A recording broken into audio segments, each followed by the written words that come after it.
Okay, this is SPC 102, second lecture, and we're already ready to make a run chart. We're all ready to make an SPC chart. All we need to know is how to calculate the median. That's the only thing we need to know. So let's go ahead and make a run chart using the data we had before in the last lecture. So here are our 10 observations of operating room turnaround time measured in minutes, and let's make this into a run chart. Well, that'll be pretty simple to do. So here we have a axis to put our run chart on. I've already put some numbers on it for our 10 observations.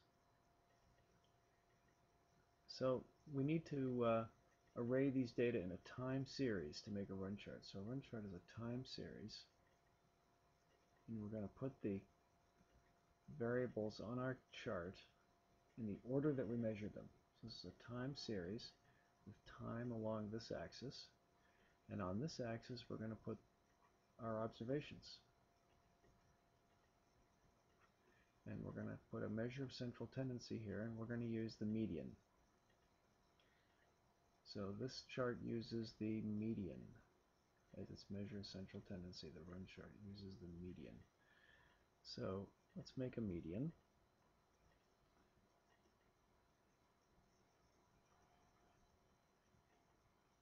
Okay, and we remember that the median was 25.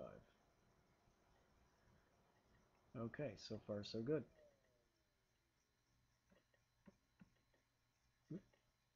Sorry about that. So let's now populate our run chart with some data. So our first variable was, let's put some more axes on here. So let's say that this is 30 and that this is 20.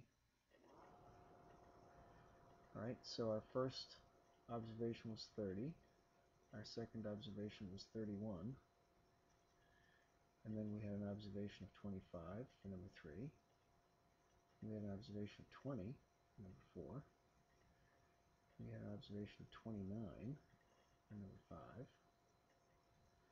and an observation of 21 for number 6, and 19, then 25 again for number 8, then 26, and then 24. Okay, we make a run chart by connecting these dots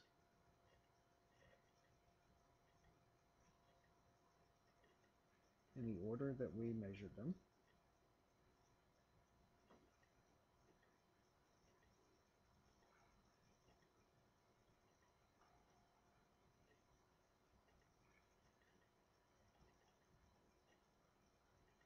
And there we have it. We have a run chart. This is a run chart of our operating room turnaround times. And how can we use this run chart? Well, let's recall we had 3 rules for run charts.